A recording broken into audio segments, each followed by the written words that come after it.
Baik, selamat pagi, siang, sore, dan juga malam untuk semuanya. Sebelumnya, perkenalkan nama saya Akmal Munggaran dengan NIM 1822040. Kali ini saya akan melakukan presentasi terkait tugas belajar saya dari mata kuliah Komunikasi Interpersonal pada minggu keempat dengan topik yaitu pengaruh persepsi dan juga dengan subtopik kekuatan mendasar dalam persepsi interpersonal.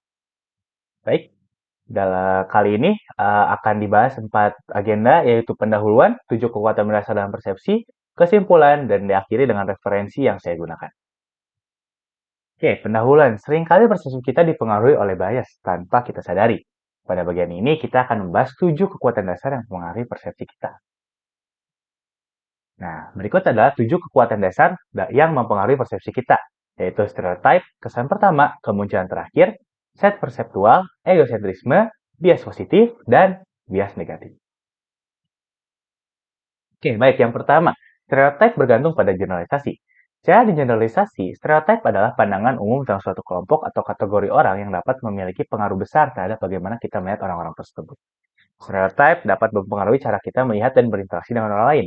Akan tetapi, kita tidak boleh langsung menganggap suatu penilaian stereotip itu benar ataupun salah.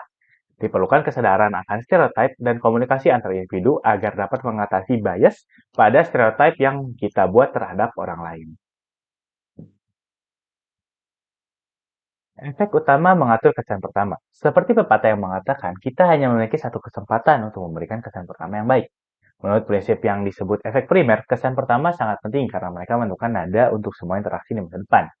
Kesimpulan pertama kita tentang seseorang cenderung lebih melekat dalam pikiran kita daripada kesimpulan kedua, ketiga, ataupun keempat.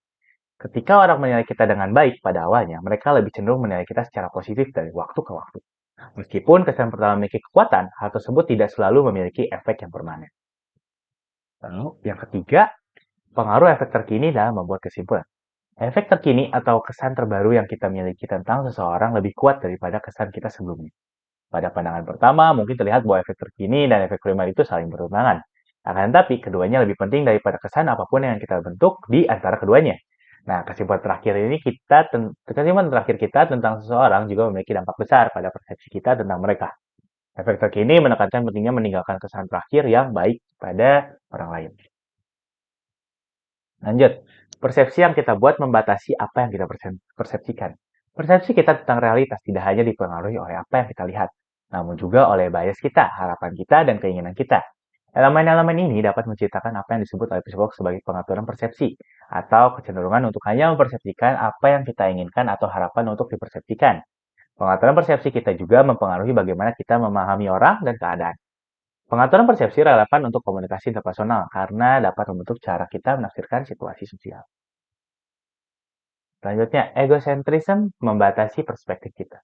Jika kita pernah berinteraksi dengan anak-anak prasekolah, kita mungkin pernah melihat bahwa mereka sering berperilaku dengan cara yang bagi orang dewasa tampak egois atau tidak menghargai.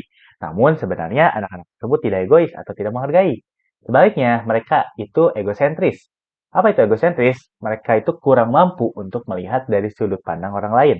Meskipun sebagian besar orang tumbuh dari tahap egosentris pada pertengahan masa kanak-kanak, bahkan orang dewasa bisa berperilaku egosentris dari waktu ke waktu.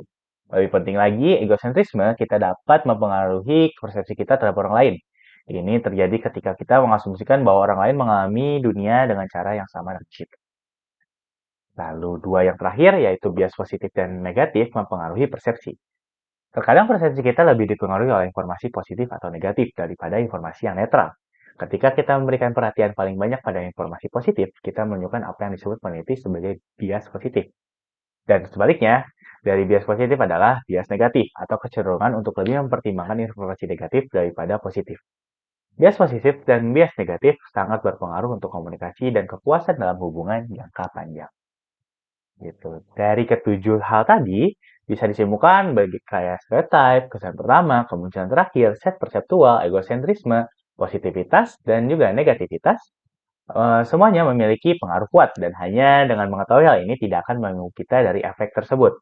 Namun, semakin kita mengetahui tentang kesalahan perseptual, semakin baik kita bisa berpikir kritis dan mempertanyakan penilaian kita untuk membentuk persepsi yang lebih akurat tentang orang-orang di sekitar kita. Berikut referensi berupa bahan ajar dan buku rujukan saya. Dan sekian presentasi dari saya. Terima kasih.